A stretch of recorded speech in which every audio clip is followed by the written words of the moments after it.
하나님의 평화가 여러분과 함께하기를 주의 이름으로 축복합니다.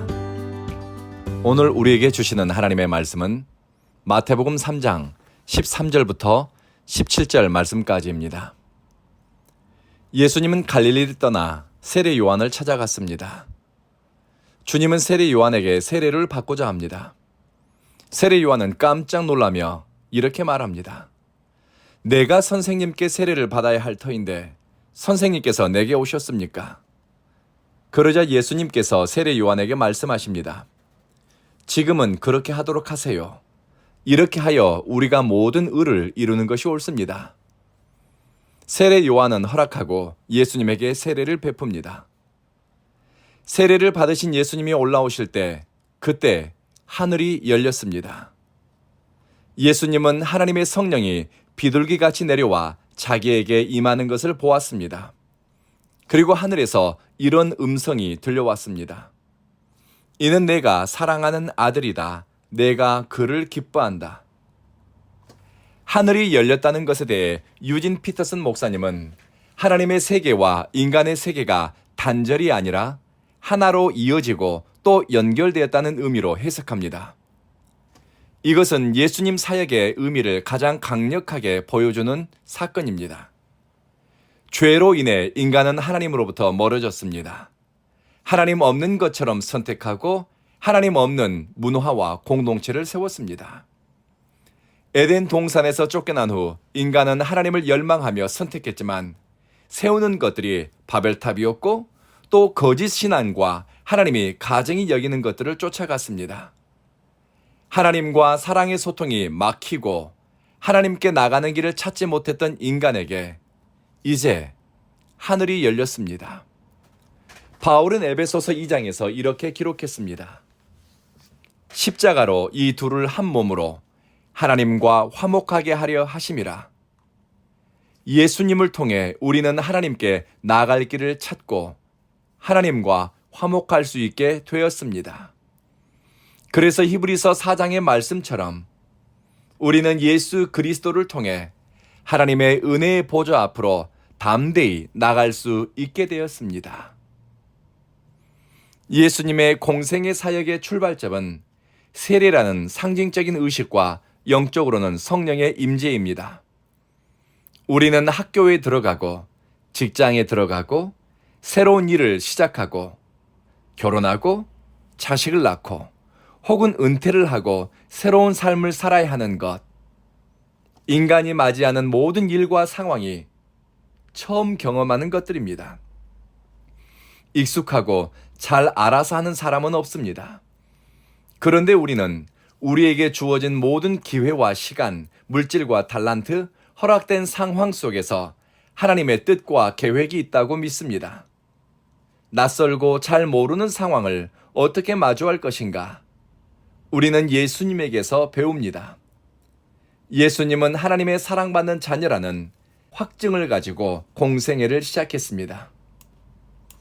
예수님의 공생애는 목숨을 건 순종이 필요하고 목자 없는 양떼 같은 사람들을 향한 끝없는 사랑과 인내 그리고 무조건적인 헌신이 요구되는 시간이었습니다. 예수님은 너는 내 사랑하는 아들이라는 음성을 들으면서 자신의 정체성을 확신했습니다. 그리고 하나님의 뜻을 이루기 위해 세상 속으로 들어갔습니다.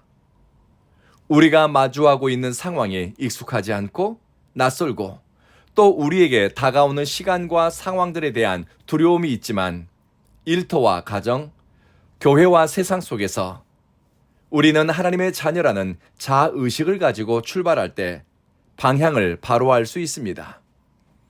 우리 삶의 방향, 선택이 어긋나지는 않았는가, 바로 가고 있는가를 분별할 때 이런 질문을 할 수 있습니다. 이 선택을 통해서 하나님에 대한 사랑의 마음이 내 속에 일어나고 있는가? 이 길을 따라갈수록, 이 생각을 쫓아 움직일수록 내 속에는 하나님을 기뻐하는 마음이 자라가고 있는가? 하는 것들을 분별의 기준으로 삼아 살핀다면 우리가 선 자리가 바라보는 방향이 하나님의 뜻에서 크게 벗어나지 않을 것입니다.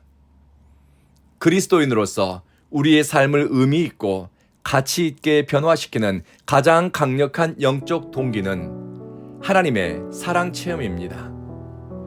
예수님도 하나님의 사랑을 받으면서 정체성과 부르심에 대한 확신이 분명해졌고, 사랑을 받을수록 하나님을 위해 살고 또 선택하고 싶은 강렬한 열망이 올라왔습니다.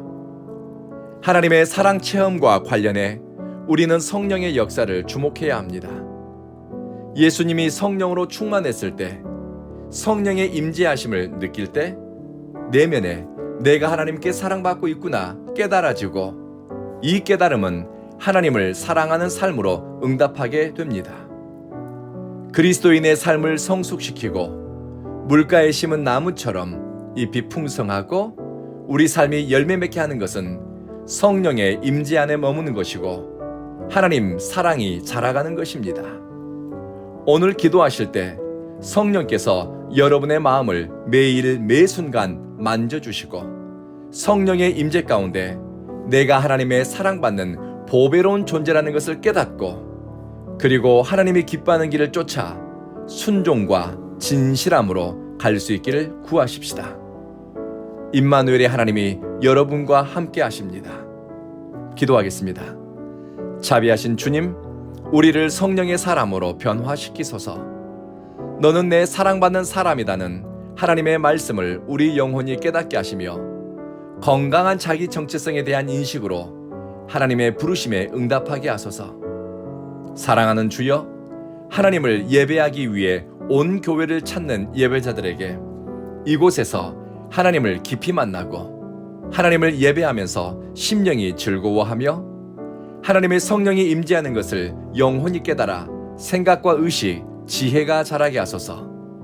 우리가 마주하는 일과 상황이 낯설고 익숙하지 않아도 하나님이 주신 지혜와 인도하심을 따라가니 찬양과 감사로 영광 돌리는 자리에 이르게 하소서.